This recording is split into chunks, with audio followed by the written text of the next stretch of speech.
네, 여러분 안녕하십니까. 1045일 되는 미국 대사관 지킴이 시민들의 행동일입니다. 어제 한동훈 법무부 장관이 국회에서 했던 답변, 국민의 희망을 주고 있습니다.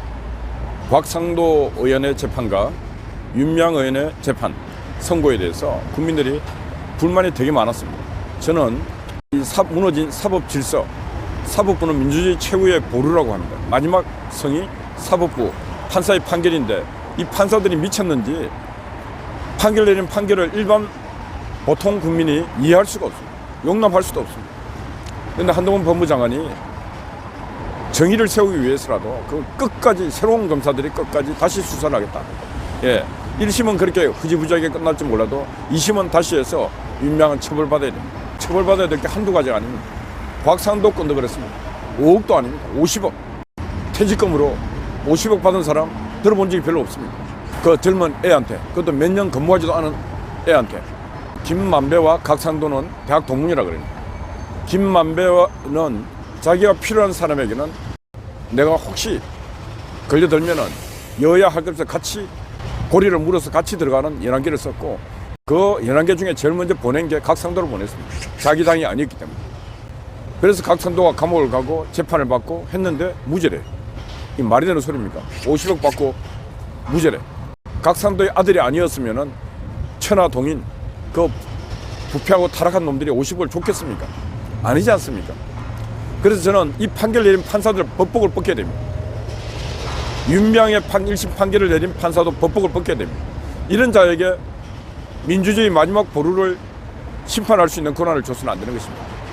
어제 김학의 전 법무부 차관 출금에 대해서 출국 금지를 해서 잡아왔던 그 이승윤을 비롯한 각 검사들 다 무죄 났습니다. 이것도 있을 수가 없습니다. 이것도 법률 전문가들은 어떻게 목적을 위해서 수단이 정당하다 그래서 그 수단에서 불법이 자행됐는데 그걸 다 무죄라고 말할 수 있는가? 근데 그 판사가 그런 무죄 판결을 내렸습니다. 지금 판사들이 미쳐 있습니다. 왜 미쳐 있는가? 김명수 5년 동안에 판사들에게 너무 많은 권한을 줬고 판사들은 그게 마치 자신들이 망치질 그냥 하면 되는 줄 알고 있습니다. 그래서 이제 대한민국은 사법부 개혁, 판결 위기 이 문제에 대해서 국민들이 같이 고민해야 돼요. 왜? 그게 남의 일이 아닙니다. 나도 살다 보면은 다 법정에 설 수 있는 것입니다. 그런데 판사들이 다 썩어 자빠진 인간들이라면은 그 나의 생명과 재산과 신체에 대한 판결을 썩어 자빠진 판사들에게 맡긴다는 게 말이 안 되지 않습니까? 그래서 국민들은 분노해야 되고 국민들은 깨어 있어야 되는 것입니다. 그래서 사법부 판결이 얼마나 잘못되어 있고 이 잘못된 판결에 또 판결을 내리는 판사들에게 내 몸을 맡겨서 안 된다는 것입니다. 그래서 어제 한동훈 법무부 장관이 조정훈이가 시대전환 그 국회의원이 묻는 질문에 그 판결의 잘못에 대한 법감정에 동의한다. 그리고 새로운 검사들이 다시 수사를 해서 끝까지 싸우겠다. 그래서 정의를 세우겠다. 야, 한동훈에게 박수를 보냅니다.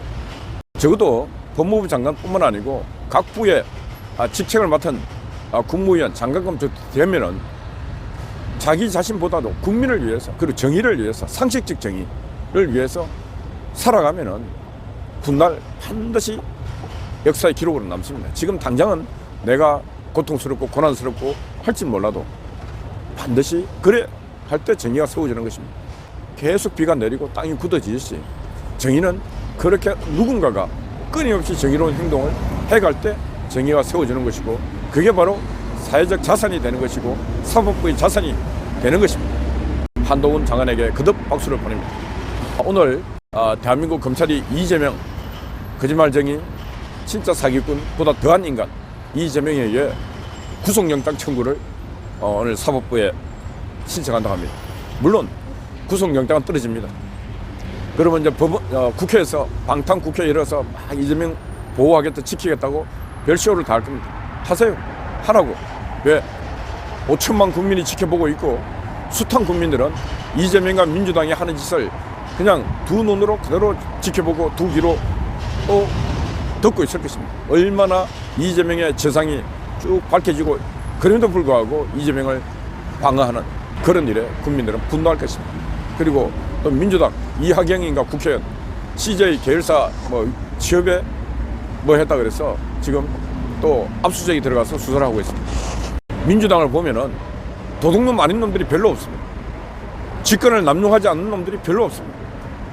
그런 놈들에게 지금 한동훈의 법무부 그리고 검찰 너무너무 잘하고 있습니다. 박수를 보냅니다.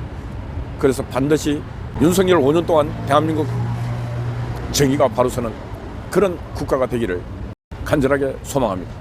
오늘 아침 오다 보니까 삼성 갤럭시 폰 개발했는데 저 1km 멀리에서 광화문을 사진을 찍어도 광화문 글자가 선명하게 나온다. 그만큼 삼성의 갤럭시 최신 폰은 엄청난 화소와 엄청난 성능을 갖고 개발했다.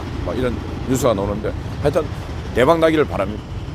한국의 기술, 한국의 상품들이 대박이 나서 이 경제 빙하기에 대한민국 어려움을 극복하는데 누군가가 뭔가 기적 같은 상품을 개발해서 대한민국 국가를 살리는 일에 우리 기술자 그리고 기업인들이 한결같이 앞장서 주시기를 바랍니다. 오늘은 목요일입니다. 저희들이 삼성전자 앞에 오후 2시에 가서 집회를 합니다. MBC 광고 중단을 요구하는 집회를 하는데 마지막 집회입니다. 시간이 있으신 분들은 강남역 8번 출구로 나와서 삼성 타운으로 오시면은 저희들이 집회를 합니다. 삼성과는 대화를 했습니다. 자신들도 노력을 하겠다. 그래서 집회를 마무리합니다. 그리고 오늘 11시 저희들 종로 빌딩에 김상훈 국회의원 그리고 경산오이 또 공무원 들어와서 그리고 전국의 또 건설노조, 국민건설노조, 장애인건설노조, 울산에 있는 전국노총 등등 제대군인 노조 참석해서 노조 비리 고발하는 중앙감시비리감시센터 현판식을 합니다. 그게 우리 고맙게 김상훈 국회의원께서도 동참해 주시고 해서 11시에 현판식이 있습니다. 오후 2시에는 삼성전자 앞에 가서 집회가 있습니다. 여러분들의 많은 관심을 부탁드립니다. 어젯밤에는 우리 강 목사님이 또 밤을 지키고 또 애국자분이 또 밤을 지켰습니다. 아침 일찍 송화제가 나와서 또 초소 근무를 하고 있습니다. 그리고 애국 엄마가 또 아침 일찍 오셔가지고 또 이 초소를 지키고 있습니다. 너무너무 감사드립니다. 그리고 오늘 하루 종일 또 초소를 지킬 여러분들에게 하나님의 가호가 있으시길 기도드립니다. 감사합니다. 여러분 화이팅입니다.